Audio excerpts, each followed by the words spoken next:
I just watched a video on Christopher Hitchens, and one of the things he talks about is all the bad things the church has done throughout history, and how the church has actually made a public apology for all the wicked things that kind of took place within the church and from the church in a real way due to, I guess, a failure to some degree on the part of the church. And one of the things that it takes us back to is the reality that it's easy to point the finger, right? It's easy to point the finger at the sins of other people, right? This is one of the primary reasons why Jesus Christ speaks about the reality of looking at the splinter, or maybe you might even say beam in the church's eye of all of our sins, and not the log in your own eye, right? And this is the big thing about conversion.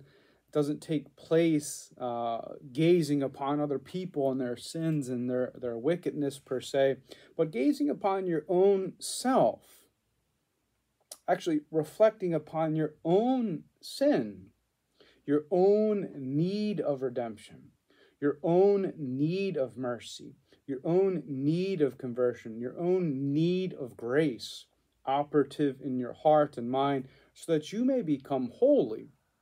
And this is the big problem that I find in most atheistic thought processes.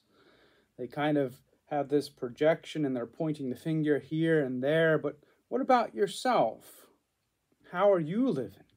Are you actually so holy you can tell the world what to do? Are you so morally perfect that you can guide the world as the gospel, as actually Christ can do? And this is why the church actually has the authority to teach the truth, because it does have the moral perfection of Christ, who actually does guide the church through his word and gospel, and he does transform lives to become holy and good in a real way. And there is a real moral truth in the world that Christ actually has the authority to teach, and which you actually delegate it to the church to teach the whole world. And this is the real problem that most people face, is the pointing the finger, instead of the actual striving to become the saint or the holy person they're called to be. It's easy to point the finger. Everybody does it, and you will be punished for it in a real way because you're not focused on your own sanctity, your own holiness, your own call to conversion. As St. Teresa of Avila says so brilliantly, let us lay aside the sins of others and worry about our own growth in holiness.